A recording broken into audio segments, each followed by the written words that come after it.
La vacunación antigripal tuvo su pico de indicación allá por junio, y a partir de ahí no se descansó y se fueron siguiendo los lineamientos del Ministerio de Salud correspondientes, que venían indicados primero al personal sanitario, embarazadas, niños, como venimos diciendo, y bueno, ya ha quedado un remanente de muy pocas vacunas en donde se insiste que para lograr una mejor cobertura y hasta que el Ministerio no nos informe que da de baja la vacunación porque pasa el periodo de probabilidades de contagio, y hasta que sigan los fríos, es conveniente que se siga aplicando todo aquel que sea un grupo de riesgo, que venga con la ordencita del médico de cabecera del pedido de vacunación, a los que tengan factores de riesgo como ser cardíacos, enfermedades neumonológicas, o sea, enfermedades respiratorias crónicas, enfermedades de pacientes que están en tratamiento oncológico o en tratamiento con corticoides, que están ciertamente deprimidos, y bueno, y aquellos grupos que son de riesgo por tener o estar en algún periodo de la edad en donde requiera la vacunación. ¿En qué horario se está vacunando acá? Se está vacunando desde mañana y de tarde. El horario es en el horario más acorde, y en este momento ahí se sigue vacunando con el resto de las vacunas que están comprendidas en el esquema de vacunación. Y en este momento hay que decir que el esquema ha sido ampliado, forman alrededor de 23 vacunas, entre ellas también, a propósito, hago mención que hay vacunas contra algunos tipos de meningitis, que tuvimos la desgracia de tener en localidades vecinas algún cuadro que otro de esta enfermedad, que fue contenida muy bien, que fue en cierta manera tratada en forma acorde, y bueno, existen a disposición ese tipo de vacunas. ¿Cuáles son los síntomas de la meningitis para algunos papás tal vez que están escuchando? Los síntomas de la meningitis, bueno, tenemos dos tipos de meningitis, que son las que clínicamente se ven comúnmente en la práctica diaria, en donde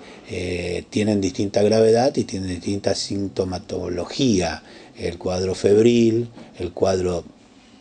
de la rigidez de nuca, una rigidez muy importante que hace que el paciente no pueda doblar la nuca sobre el resto del cuello, en donde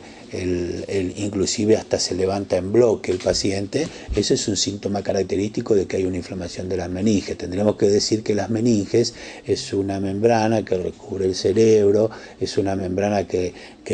recubre en cierta manera el cerebro, y por la cual circula un líquido que es el líquido cefalorraquídeo, y que bueno, y que es eso lo que se inflama, y es eso lo que genera una cierta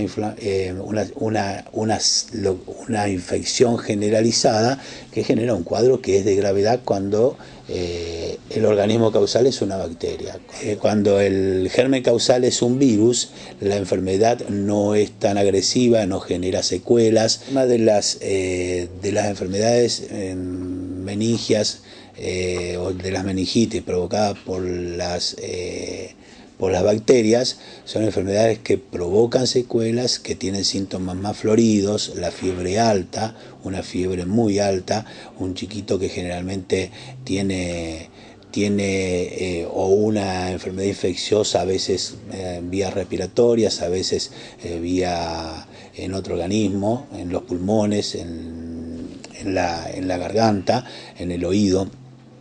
o una sinusitis, y bueno, y a partir de ahí se produce la infección en la meninges. Generalmente existen vacunas para una variedad de la meningitis meningococo y para una variedad de la meningitis por neumococo. De las enfermedades meningias o de las meningitis bacterianas, que son los tres gérmenes más frecuentes, son el meningococo, el hemófilus y el neumococo. La más frecuente sigue siendo el meningococo. El hemófilus generalmente ha tenido una disminución porque existió una campaña de vacunación bastante importante, y bueno, y hay en cierta manera un control preventivo con vacunas, y bueno, y son vacunas que están en el calendario nacional de vacunación, y aprovecho la ocasión para decir que, como siempre decimos, cuando el Estado tiene vacunas que van a todo el país desde el Ministerio de Nación, del Ministerio de Salud de la Nación, bueno, realmente si las tenemos a disposición y existe indicación para la vacunación, tenemos que aprovecharlas, así que es importante que la gente consulte si está o no está en riesgo de padecer la enfermedad y se vacune.